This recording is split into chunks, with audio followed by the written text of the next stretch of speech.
எறும்புகளை ஜாம்பிகளாக மாற்றும் பூஞ்சை. மழைக்காடுகளில் வினோத மரணங்கள். வெப்பமண்டல மழைக்காடுகளின் அடர்ந்த பகுதிகளில் கண்ணுக்கு தெரியாமல் ஒரு கொலையாளி அமைதியாக காத்திருக்கிறது.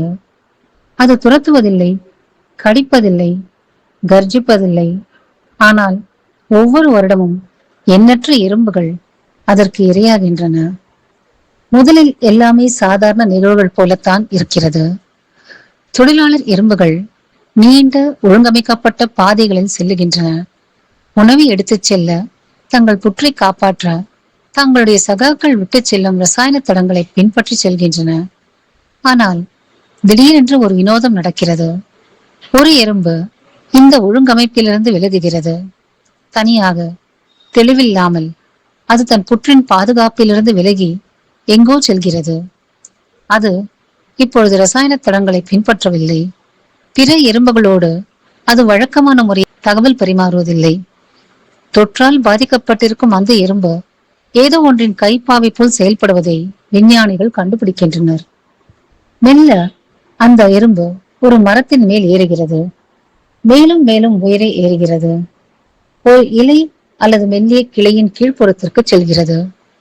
மனதை மிகவும் வேதனைப்படுத்தும் சம்பவம் அடுத்து நடக்கிறது. எறும்பு இலையை கெட்டியாக தன் வாயால் பற்றி கொள்கிறது. இதை விஞ்ஞானிகள் மரணப்பிடி என்று கூறுகிறார்கள். அங்கு மழைக்காடுகளில் மேலிருந்து தொங்கியவாறே அந்த எறும்பு இறந்து போகிறது. ஆனால் இது கதையின் துவக்கம்தான். ஏனென்றால் எறும்புக்குள்ளே இருக்கும் அந்த உயிரினம் இன்னமும் உயிரோடுதான் இருக்கிறது. இதுதான் கொல்லும் பூஞ்சை. இந்த பயங்கரமான நடத்திக்கு பின்னால் இருக்கும் சூத்திரதாரி ஒரு ஒட்டுண்ணி பூஞ்சை. அதன் பெயர் ஓபியோகோர்டிசிப்ஸ் யூனிலேட்ரலிஸ். இது பொதுவாக ஜாம்பி எறும்பு பூஞ்சை என்று அழைக்கப்படுகிறது. தான் உயிர் வாழ திகிலூட்டும் உத்திகளில் ஒன்றை இந்த உயிரினம் பரிணாம வளர்ச்சியின் மூலம் உருவாக்கியுள்ளது. இது தனது இரையை நேரடியாக வேட்டையாடுவதில்லை. அதற்கு பதிலாக இரையின் கட்டுப்பாட்டை தன்வசப்படுத்துகிறது. இந்த பூஞ்சை பெரும்பாலும் ஈரப்பதம் நிறைந்த வெப்பமண்டல காடுகளில் வாழ்கிறது. அங்குள்ள ஈரப்பதம் இதன் நுண் துகள்கள் சுற்றுச்சூழலில் எளிதாக பரவ உதவுகிறது. காட்டின் காற்றில் மிதந்து செல்லும் மிக சிறிய பூஞ்சை நுண் துகள்கள் கீழே நகரும் எறும்புகளின் மீது அமைதியாக வந்து விழுகின்றன. நுண்துகள் ஒன்று எறும்பின் உடலில் வெற்றிகரமாக ஒட்டி கொண்டதும் தன் ஆக்கிரமிப்பை தொடங்குகிறது. சிறப்பான நுதிகளின் உதவியுடன் பூஞ்சை எறும்பின் வெளிப்புற எலும்புக்கூட்டை துளைத்து உள்ளே நுழைகிறது. பின்னர் அது எறும்பின் உடலுக்குள் கண்ணுக்கு தெரியாத வலையமைப்பை போல் பரவத் தொடங்குகிறது. ஆனால் விஞ்ஞானிகளை மிகவும் அதிர்ச்சியடைய செய்த விஷயம் ஒன்று இருக்கிறது. தொற்றின் ஆரம்ப கட்டங்களில் எறும்பு பெரும்பாலும் இயல்பாகவே நடந்து கொள்கிறது. தன் வேலையை தொடர்ந்து செய்கிறது. ஆரோக்கியமாகவும் உயிர்ப்போடும் இருப்பது போல்தான் தோன்றுகிறது. ஆனால் அதன் உடலுக்குள் பூஞ்சை மெதுவாக பரவுகிறது, உணவெடுக்கிறது, வளர்கிறது. மெல்ல அடுத்த கட்ட கொடூரமான நடவடிக்கை ஒன்றிற்கு தயாராகிறது. இந்த ஒட்டுண்ணி தனது இரையை கொல்வதற்கு முன் அதன் நடத்தையே மாற்றுகிறது. இது மிகவும் வினோதமான மாற்றம். பல ஆண்டுகளாக இது எப்படி சாத்தியமாகிறது என்பதை புரிந்து கொள்ளவே விஞ்ஞானிகள் போராடினர். கட்டுப்படுத்த தொடங்கும் தொற்று. பூஞ்சை எறும்பின் உடலுக்குள் பரவும் பொழுது அமைதியை குலைக்கும் மாற்றங்கள் நடைபெற தொடங்குகின்றன. தொற்றுக்குள்ளான தொழிலாளர் எறும்பு தனது கூட்டத்தில் உள்ள மற்ற எறும்புகளை விட வேறுபட்ட முறையில் நடந்து கொள்ள தொடங்குகிறது. அது குழப்பம் அடைகிறது, திசை தெரியாமல் அலைகிறது. அதன் இயல்பான உள்ளுணர்வுகள் மெதுவாக சிதைந்து போவது போல் தோன்றுகிறது. பழக்கமான பெரோமோன் தடங்களை பின்பற்றுவதற்கு பதிலாக இலக்கில்லாமல் சுற்றித் திரிய தொடங்குகிறது. தன் கூட்டத்திலிருந்து தனிமைப்பட்டு போகிறது. பின்னர் எதிர்க்க முடியாத ஒரு சக்தியால் இயக்கப்படுவது போல அது தனது எறும்பு புற்றை விட்டு ஒரே இடியாக வெளியேறிவிடுகிறது. இது தற்செயலான நடத்தை அல்ல என்று ஆராய்ச்சியாளர்கள் நம்புகின்றனர். இந்த பூஞ்சை எறும்பை மிகவும் துல்லியமாக கட்டுப்படுத்துகிறது. அது அவசரப்படுவதில்லை. அதற்கு எதிலும் நேர்த்தி மிக முக்கியம். பூஞ்சையின் திட்டப்படி எறும்பு சரியான இடத்தில், சரியான வெப்பநிலையில், சரியான ஈரப்பதத்தில் இறக்க வேண்டும். அப்பொழுதுதான் கீழே இருக்கும் மற்ற எறும்புகளுக்கு நுண் துகள்களை பரப்ப வசதியாக இருக்கும். எனவே பூஞ்சை தொற்றுக்குள்ளான எறும்பை தொடர்ந்து தன் தேவைக்கேற்ப இயக்குகிறது. தொற்றுக்குள்ளான இரும்பு மேலே ஏறத் தொடங்குகிறது, காட்டின் தரைக்கு மேலே உள்ள தாவரங்களை நோக்கி. இது தொடர்ந்து நிகழ்வதை பார்த்த விஞ்ஞானிகள் வியந்து போனார்கள். மீண்டும் மீண்டும் தொற்றுக்குள்ளான இரும்புகள் கிட்டத்தட்ட ஒரே உயரம் வரை ஏறிச் சென்று இறந்தன. லட்சக்கணக்கான ஆண்டுகளாக எழுதப்பட்ட ஒரு கொடிய உயிர்வாழ்வு வரைபடத்தை பூஞ்சை பின்பற்றுவது போல இருந்தது. பின்னர் வருகிறது இறுதி கட்டளை. எறும்பு ஒரு இலை அல்லது சிறு கிளையின் அடிப்பகுதியை மிக வலுவாக கிடைக்கிறது. அதன் தாடைகள் நிரந்தரமாக பூட்டிக் கொள்கின்றன.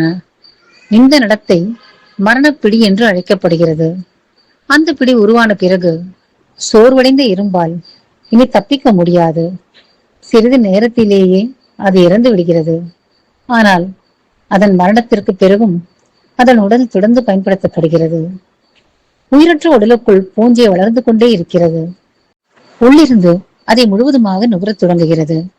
ஒரு காலத்தில் தனது புற்றிற்காக உணவு சேகரித்த தொழிலாளர் எறும்பு இப்போது ஒட்டுண்ணிக்காக உயிருள்ள தொழிற்சாலையாக மாறுகிறது. அதன் உடலிலிருந்து அடுத்து வெளிப்படுவது ஒரு திகில் திரைப்படத்தின் காட்சி போல் தோன்றுகிறது. காட்டின் தரைப்பகுதிக்கு மேலே நிகழும் திகில்.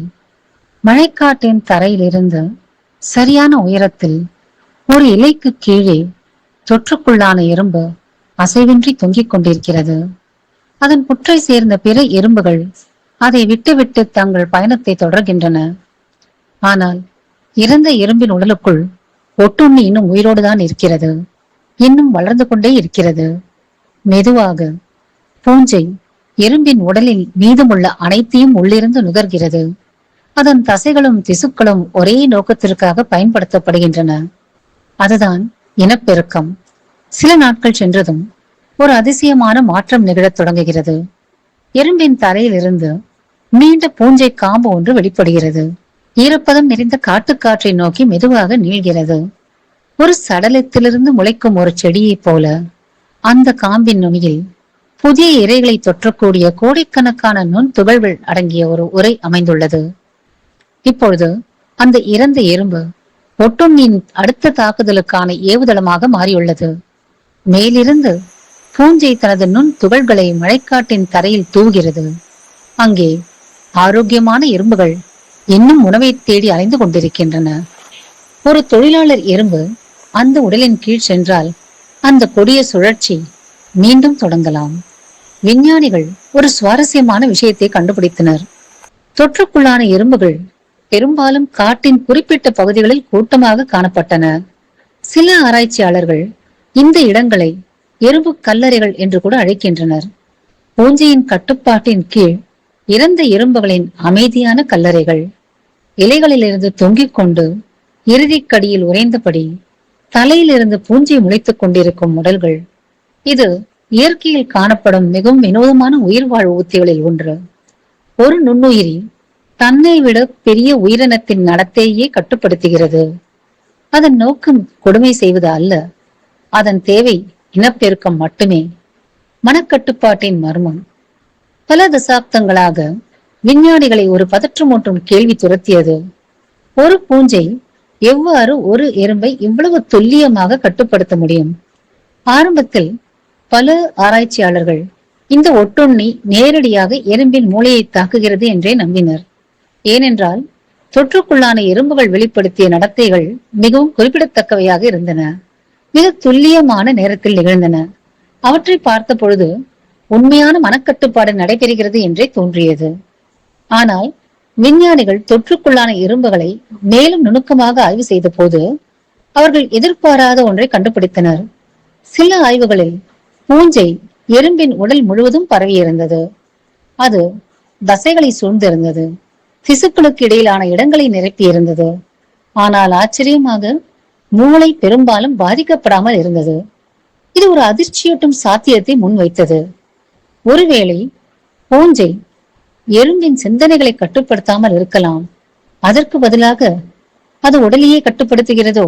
இப்பொழுது ஆராய்ச்சியாளர்கள் நம்புவது என்னவென்றால், இந்த ஒட்டுண்ணி எறும்பின் நரம்பு மண்டலத்தையும் தசைகளையும் பாதிக்கும் வேதிப்பொருட்களை வெளியிடக்கூடும்.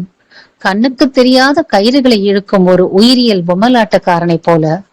இந்த செயல்முறையின் பொழுது எறும்பு இன்னும் உயிரோடு இருக்கலாம்.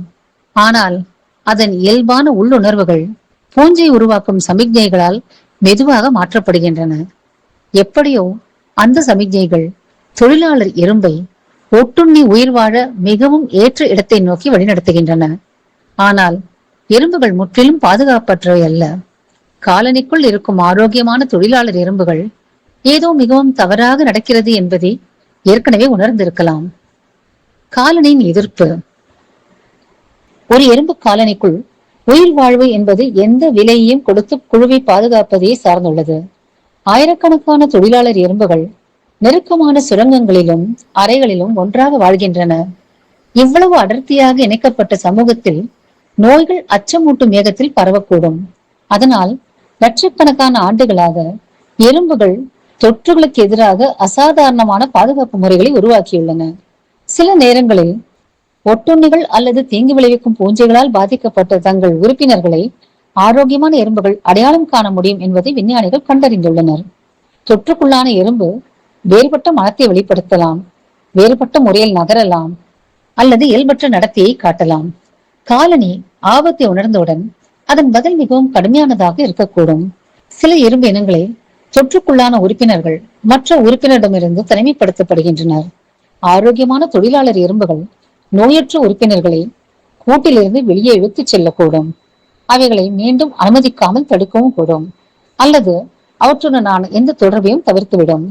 மனிதர்களுக்கு இது கொடுமையாக தோன்றலாம், ஆனால் எறும்பு பூச்சியின் பார்வையில் இது உயிர் வாழ்வதற்கான அவசியம். ஒரே ஒரு தொற்றுக்குள்ளான தொழிலாளர் எறும்பால் ஆயிரக்கணக்கான மற்ற எறும்புகளின் உயிருக்கு அச்சுறுத்தல் ஏற்படும் என்றால் தொழிலாளர் எறும்புகள் இந்த நடவடிக்கை எடுக்கவே செய்யும். பூஞ்சை நுண்துகள்கள் பரவுவதற்கு முன்பே எறும்பு ஒன்றை ஒன்று சுத்தம் செய்வதையும் ஆராய்ச்சியாளர்கள் கவனித்துள்ளனர். சமூக பராமரிப்பு அல்லது சோசியல் க்ரூமிங் என்று அழைக்கப்படும் இந்த நடத்தை இயற்கையான பாதுகாப்பு அமைப்பை போல் செயல்படுகிறது. சில எறும்புகள் தீங்கு விளைவிக்கும் நுண்ணுயிரிகளுக்கு எதிராக பாதுகாக்கும் நுண்ணுயிர் எதிர்ப்பு வேதிப்பொருட்களையும் உற்பத்தி செய்கின்றன. பல இனங்களில் ஒரு எறும்பு புற்று ஒரே ஒரு ஒற்றை உயிரினத்தை போல் செயல்படுகிறது. அதில் தொழிலாளர் எறும்புகள் நோய்களுக்கு எதிராக உடலை பாதுகாக்கும் அணுக்களை போன்ற பங்கை வகிக்கின்றன. இருப்பினும் இந்த அனைத்து பாதுகாப்பு முறைகளை மீறி ஜாம்பி எறும்பு பூஞ்சை இன்னமும் உயிர் வாழ்கிறது. ஈரப்பதம் நிறைந்த காடுகளின் ஆழத்தில் மறைந்தபடி லட்சக்கணக்கான ஆண்டுகளாக. எறும்பும் தீயதல்ல, பூஞ்சையும் தீயதல்ல. இரண்டும் உயிர் வாழ முயற்சிக்கின்றன.